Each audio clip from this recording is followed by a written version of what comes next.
কেমন ধৈর্য নবীদের, কেমন ধৈর্য ছিল।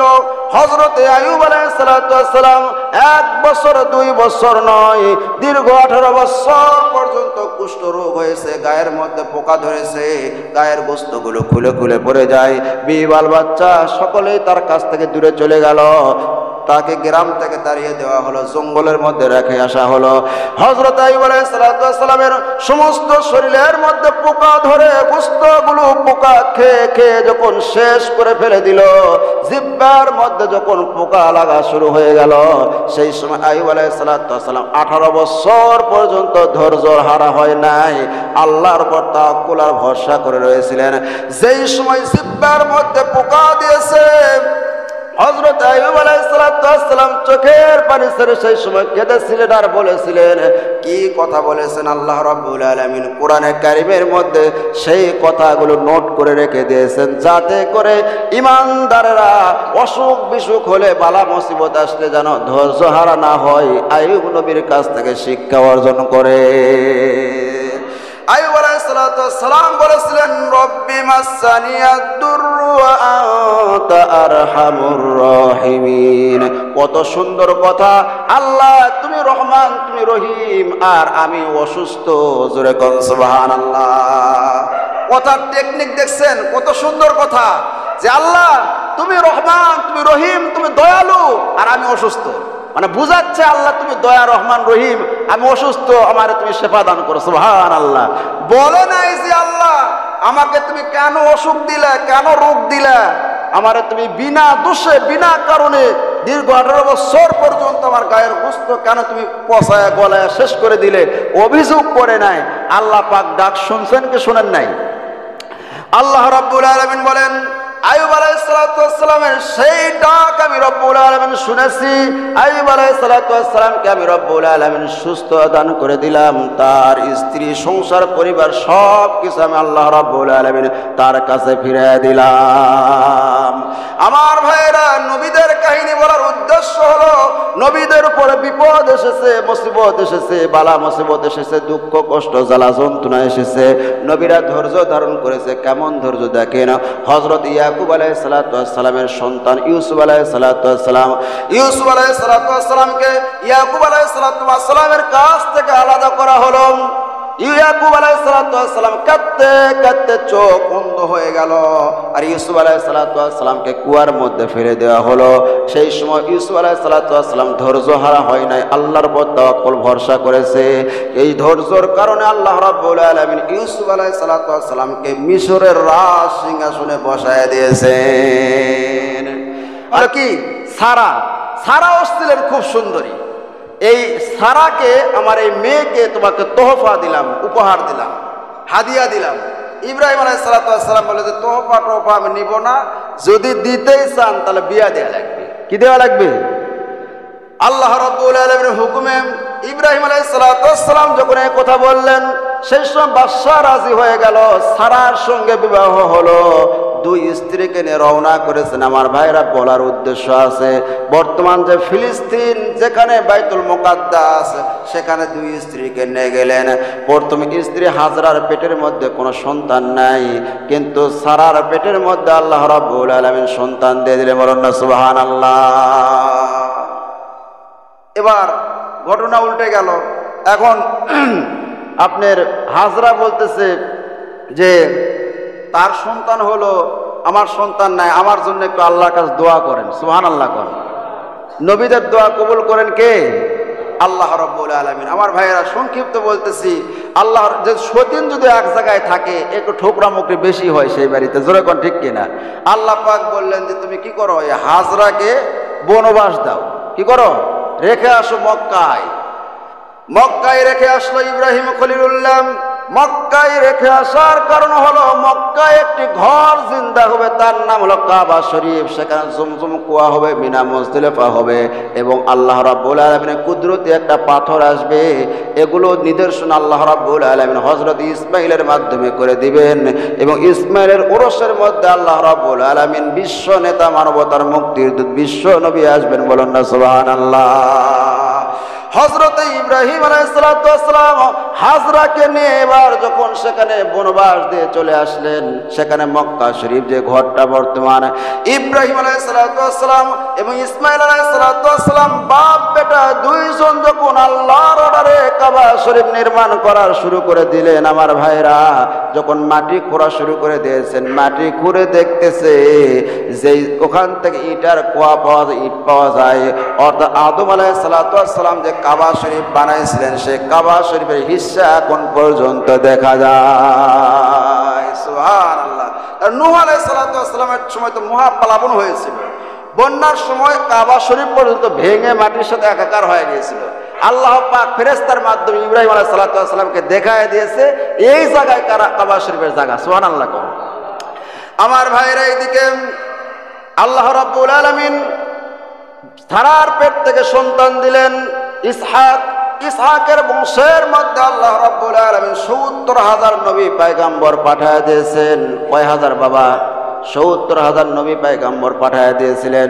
আমার ভাইরা, সারা বললেন আমার সুদিনের ছেলের জন্য একটা ঘর নির্মাণ করে দিয়েছেন কাবা শরীফ, আমার ছেলের জন্য একটা ঘর নির্মাণ করেন। সেই সময় বাইতুল মুকাদ্দাস বানানো হয়েছে, বলুন না সুবহানাল্লাহ। আমার ভাইরা, বলার উদ্দেশ্য হলো হযরত ইব্রাহিম আলাইহিস সালাম ধৈর্য ধারণ করেছেন, ধৈর্যর পরীক্ষার মধ্যে পাশ করেছেন। আল্লাহ রাব্বুল আলামিন তাকে পুরস্কার দেওয়া শুরু করে দিয়েছেন। আমরাও যদি ধৈর্য ধারণ করতে পারি, আল্লাহর উপর তাওয়াক্কুল করতে পারি, তাহলে আল্লাহ রাব্বুল আলামিন আমাদেরকে পুরস্কারে পুরস্কৃত করবেন। কেমন ধৈর্য নবীদের, কেমন ধৈর্য ছিল। হযরত আইয়ুব আলাইহিস সালাম 1 বছর 2 বছর নয়, দীর্ঘ 18 বছর পর্যন্ত কুষ্ঠ রোগ হয়েছে, গায়ের মধ্যে পোকা ধরেছে, গায়ের গোশতগুলো খুলে খুলে পড়ে যায়, বিবাল বাচ্চা সকলেই তার কাছ থেকে দূরে চলে গেল। তাকে গ্রাম থেকে তাড়িয়ে দেওয়া হলো, জঙ্গলের মধ্যে রেখে আসা হলো।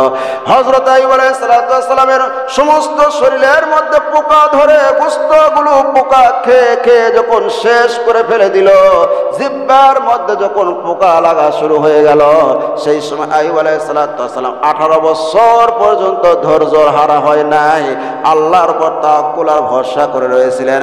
যেই সময় জিহ্বার মধ্যে পোকা দিয়েছে, হযরত আইয়ুব আলাইহিস সালাম চোখের পানি ছেড়ে সেই সময় কেঁদেছিলেন আর বলেছিলেন, কি কথা বলেছেন আল্লাহ রাব্বুল আলামিন কোরআনে কারীমের মধ্যে সেই কথাগুলো নোট করে রেখে দিয়েছেন, যাতে করে ঈমানদাররা অসুখ বিসুখ হলে, বালা মুসিবত আসলে যেন ধৈর্য হারা না হয়, আইয়ুব নবীর কাছ থেকে শিক্ষা অর্জন করে। আইয়ুব আলাইহিস সালাম বলেছিলেন, রব্বি মাসানিয়াদ দুররু ওয়া আনতা আরহামুর রাহিমিন। কত সুন্দর কথা। আল্লাহ তুমি রহমান, তুমি রহিম, আর আমি অসুস্থ। জোরে কোন সুবহানাল্লাহ।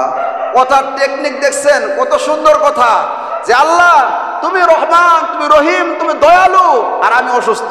মানে বুঝাচ্ছে আল্লাহ তুমি দয়া, রহমান, রহিম, আমি অসুস্থ, আমারে তুমি সেবা দান করো। সুবহানাল্লাহ। বলে নাই যে আল্লাহ আমাকে তুমি কেন অসুখ দিলে, কেন রোগ দিলে, আমারে তুমি বিনা দোষে বিনা কারণে দীর্ঘ 18 বছর পর্যন্ত আমার গায়ের গোশত কেন তুমি পচায়া গলায় শেষ করে দিলে, অভিযোগ করে নাই। আল্লাহ পাক ডাক শুনছেন কি শুনেন নাই? আল্লাহ রাব্বুল আলামিন বলেন, আইয়ুব আলাইহিস সালামের সেই ডাক আমি রব্বুল আলামিন শুনেছি। আইয়ুব আলাইহিস সালামকে আমি রব্বুল আলামিন সুস্থ দান করে দিলাম, তার স্ত্রী, সংসার, পরিবার সব কিছু আমি আল্লাহ রব্বুল আলামিন তার কাছে ফিরিয়ে দিলাম। আমার ভাইরা, নবীদের কাহিনী বলার উদ্দেশ্য হলো নবীদের উপরে বিপদ এসেছে, মুসিবত এসেছে, বালা মুসিবত এসেছে, দুঃখ কষ্ট জ্বালা যন্ত্রণা এসেছে, নবীরা ধৈর্য ধারণ করেছে। কেমন ধৈর্য দেখেন। হযরত ইয়াকুব আলাইহিস সালামের সন্তান ইউসুফ আলাইহিস সালাম, ইউসুফ আলাইহিস সালামকে ইয়াকুব আলাইহিস সালামের কাছ থেকে আলাদা করা হলো। ইয়াকুব আলাইহিস সালাম কাঁদতে কাঁদতে চোখ অন্ধ হয়ে গেল, আর ইউসুফ আলাইহিস সালামকে কুয়ার মধ্যে ফেলে দেওয়া হলো। সেই সময় ইউসুফ আলাইহিস সালাম ধৈর্য হারা হয় নাই, আল্লাহর উপর তাওয়াক্কুল ভরসা করেছে। এই ধৈর্যের কারণে আল্লাহ রাব্বুল আলামিন ইউসুফ আলাইহিস সালামকে মিশরের রাজ সিংহাসনে বসায় দিয়েছেন। আর ইয়াকুব আলাইহিস সালাম সন্তানের সুখে কাঁদতে কাঁদতে অন্ধ হয়ে গেছে। দীর্ঘ বছর পরে যখন ইউসুফ আলাইহিসসালামের গায়ের জামা পাঞ্জাবি যখন ইয়াকুব আলাইহিসসালামের জন্য পাঠানো হলো, ইয়াকুব আলাইহিসসালাম কোথায় মিশর, কোথায় কিনান, কত আপনার মাইল দূরে, শত শত মাইল দূরে ইউসুফ আলাইহিসসালামের গায়ের জামা যখন জুব্বা যখন আসতেছে, ইয়াকুব আলাইহিসসালাম বলতেছে আমার নাকের মধ্যে ইউসুফের গায়ের ঘ্রাণ পাইতেছি। সুবহানাল্লাহ। আমার ভাইরা, ইউসুফ আলাইহিসসালামের গায়ের জুব্বা যখন ইয়াকুব আলাইহিসসালামের কাছে দেওয়া হলো, বলার উদ্দেশ্য ভাইরা দীর্ঘ বছর পর্যন্ত কাঁদতে কাঁদতে চোখ অন্ধ হয়ে গেছে। আল্লাহর কাছে অভিযোগ করে নাই, আল্লাহর কাছে বলে না আল্লাহ তুমি আমার সন্তানকে কেন নিলে, এরকম অভিযোগ করে নাই। আল্লাহ রাব্বুল আলামিন ইউসুফ আলাইহিসসালামের জামা যখন ইয়াকুব আলাইহিসসালাম তার চোখের মধ্যে লাগা দিল, আল্লাহ রাব্বুল আলামিন অন্ধ চোখকে চক্ষুষ্মান বানায় দিলেন। আমার মুসলমান ভাইরা, সমস্ত নবী পয়গম্বররাই তাদের উপরে জুলুম অত্যাচার নির্যাতন নিপীড়ন চলেছে, তাদের উপরে বালা মুসিবত এসেছে, দুঃখ কষ্ট জ্বালা যন্ত্রণা এসেছে, নবীরা ধৈর্য ধারণ করেছে। সমস্ত নবীর মধ্যে আপনি আমার নবী বিশ্ব নবী জনাব মুহাম্মদুর রাসূলুল্লাহ সাল্লাল্লাহু আলাইহি সাল্লাম সবচাইতে ধৈর্যর পিরামিড ছিলেন, বলুন না সুবহানাল্লাহ। আহারে কেমন ধৈর্য ছিল বিশ্ব নবীর! তায়েফে গিয়েছেন তায়েফবাসীর ভালোর জন্যই, দিনের দাওয়াত দিতে গিয়েছেন। যারা তায়েফে গিয়েছেন দেখেছেন যেখানে রাসূল পাক সাল্লাল্লাহু আলাইহি সাল্লামকে পাথর মারা হয়েছে, দুই সাইডে পাহাড়, মাঝখানে সরু একটি রাস্তা। ওই সমস্ত কাফেররা নবীর তো দাওয়াত কবুল করলেনই না, উল্টা বিশ্ব নবীর উপরে বৃষ্টির মতো পাথর নিক্ষেপ করলেন। রাসূল পাক সাল্লাল্লাহু আলাইহি সাল্লাম হাঁটতে পারে না, রক্ত গা দেবার হইতেছে, যুবকেরা ধরে তাকে টেনে টেনে নিয়ে যায়। বিশ্বনবী এক এক করে 3 জায়গায় বেহুশ হয়ে পড়ে গেছেন, সেই জায়গাগুলো এখনো মাপ করা আছে, পাথর দিয়ে এরকম ভাবে ঘেরাও করা আছে। আমার ভাইয়েরা, সবচাইতে সেই জায়গায় বিশ্বনবীর রক্ত বেশি বাড়াইছে, সেই জায়গায় বিশ্বনবী অজ্ঞান হয়ে পড়ে গেছে। আমি এগুলো জায়গা দেখেছি। আল্লাহর নবীকে যখন সেই জায়গায় অজ্ঞান অবস্থায় ফেলে দিয়ে চলে যায়, বিশ্বনবী যখন জ্ঞান ফিরে যায়, দুই সাইডে বিশাল বিশাল পাহাড় আছে, পাহাড়ের ফেরেশতা এসে বলতেছে আল্লাহর নবী আপনি আমাদেরকে হুকুম করেন, আল্লাহ পাক আমাদেরকে এত শক্তি দিয়েছে, দুই পাহাড়কে একজাস্ট করে তায়েফবাসীকে দুনিয়ায় থেকে মূলোৎপাটন করে দিব। আল্লাহ নবী বলেছেন ও ফেরেশতারা, যদি এদেরকে মেরে শেষ করে দাও, এরা তো বুঝতে পারে নাই, এই জন্য তারা দাওয়াত কবুল করে নাই। তোমরা যদি এই কাফেরদেরকে মেরে শেষ করে দাও, একটাও যদি বেঁচে না রাখো, তাহলে আমি এই দিনের দাওয়াত কার কাছে পৌঁছাবো? সুবহানাল্লাহ। না, তাদেরকে মারা যাবে না, তাদের জন্য হেদায়েতের জন্য আল্লাহ নবী দোয়া করেছেন। সুবহানাল্লাহ। আমার মুসলমান ভাইয়েরা, কেমন ধৈর্য ছিল আমাদের! ধৈর্য ধর, আমাদের ধৈর্যই নাই। যেরকম ঠিক কিনা? বাজারে গেলে ওখানেও ধৈর্য নাই, বাসে ওঠার সময় ধাক্কা ধাক্কি ধৈর্য নাই, এমনকি মসজিদে আসলে পালাও সব চাইতে অধৈর্য মানুষ দেখা যায়। ঠিক না বা ঠিক? মসজিদে আসার পরে খালি ঘড়ি দেখে, যদি 1 মিনিট পার হয়ে যায় মানে চোখ মুখের দিকে আর তাকান যায় না। যেরকম ঠিক কিনা? মনে চোখ মুখের বোমা পড়ছে। ধৈর্য নাই। নবীদের কেমন ধৈর্য ছিল! আল্লাহর হাবিব বিশ্ব নবী জনাব মুহাম্মদুর রাসূলুল্লাহ সাল্লাল্লাহু আলাইহি সাল্লাম উহুদের ময়দানে আল্লাহর নবীর দিকে কাফেররা তীর মারতেছে, রাসূল পাক সাল্লাল্লাহু আলাইহি সাল্লামের সাহাবীরা চতুর সাইডে রাসূলের দিকে বুক দিয়ে নবীকে আগলায় রেখেছে। একজন সাহাবীর পিঠের মধ্যে, বুকের মধ্যে প্রায় 80 থেকে 82টা তীর লেগেছে হযরত তালহা রাদিয়াল্লাহু তাআলা। সুবহানাল্লাহ। আল্লাহর হাবিব বিশ্ব নবী জনাব মুহাম্মদুর রাসূলুল্লাহ সাল্লাল্লাহু আলাইহি সাল্লামের দন্দান মুবারক শহীদ হয়ে গেছে, মাথার হেলমেট ভেঙে, কড়া ভেঙে ভিতরে ঢুকে গিয়েছে, রাসূল রক্তাক্ত হয়েছে। হযরতে মা ফাতেমা রাদিয়াল্লাহু তাআলা আনহা রক্ত বন্ধ করার চেষ্টা করতেছে, কিন্তু বন্ধ হইতেছে না। হযরতে আবু উবাইদা রাদিয়াল্লাহু তাআলা আনহু আসার পরে রাসূল পাক সাল্লাল্লাহু আলাইহি সাল্লামের মাথার কড়াটা দাঁত দিয়ে ধরে টান মারে যখন বাহির করলেন, খিড়কি দিয়ে রক্ত ঝরতেছে, মুখ দিয়ে রক্ত, সমস্ত শরীরের মধ্যে রক্তাক্ত হয়ে গেছে। আল্লাহর নবী চেহারার মধ্যে হাত লাগাইয়া চোখের সামনে নিয়ে আসার পর রক্ত দেখে আল্লাহর নবী কাঁদে আর বলে, আল্লাহ এই জাতির ভালাই কেমনে হবে যেই জাতি তার নবীকে রক্তাক্ত করে। আল্লাহ তারা বুঝতে পারে নাই, তাদেরকে তুমি হেদায়েত দান করে দাও। জোরে বলুন সুবহানাল্লাহ। আমার ভাইয়েরা, সমস্ত এলাকায় খবর হয়ে গেল, মক্কা মদিনায় খবর হয়ে গেল, কুতিলা মুহাম্মদ, বিশ্ব নবী নাই, নবী নাই, নবী মারা গেছে। একজন মহিলা পাগলের মতো দৌড়াইতেছে দৌড়াইতেছে। সাহাবীদের সাথে দেখা হলো, ওই যাও মহিলা, উহুদের ময়দানে যাইতেছি, যায়া কোনো লাভ নাই, তোমার যে সন্তান এসেছিল একজন সন্তান, ছোট সন্তান শহীদ হয়ে গেছে। এটা শুনতে চাই না, বলো বলো আল্লাহর হাবিব কেমন আছে, বলুন না সুবহানাল্লাহ। কিছু দূর যাওয়ার পরে আর একদল সাহাবীরা আসতেছে, জিজ্ঞাসা করলেন, এ মহিলা তুমি কই যাও? বলে আমি উহুদের ময়দানে যাইতেছি। বলে যায় লাভ নাই, তোমার যে বড় ছেলে এসেছিল সেই ছেলেও উহুদের ময়দানে শহীদ হয়ে গেছে। মেয়েটা কাঁদে আর বলে, কে শহীদ হয়েছে শুনতে চাই না, বলো বলো বিশ্ব নবী কেমন আছে।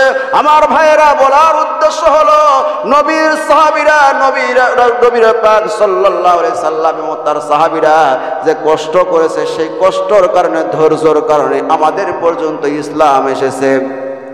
রাসূল পাক সাল্লাল্লাহু আলাইহি সাল্লামকে সাহাবীরা ঘেরাও করে আছে, বিশ্ব নবীর শরীর থেকে রক্ত বেরাইতেছে। এমন সময় মহিলা যখন কাছে চলে গেল, আল্লাহর নবীর দিকে তাকায়া মহিলাটা মুস্কি মুস্কি হাসতেছে আর বলতেছে, ইয়া রাসূলুল্লাহ, ইয়া হাবিবাল্লাহ, এই উহুদের ময়দানে আমার ছেলে শহীদ হয়ে গেছে, আমার দুটো ছেলে শহীদ হয়ে গেছে, আমার স্বামী শহীদ হয়ে গেছে, আমার পিতা শহীদ হয়ে গেছে, সবাই মরাশয় হয়ে গেছে, আমার কোনো দুঃখ নাই।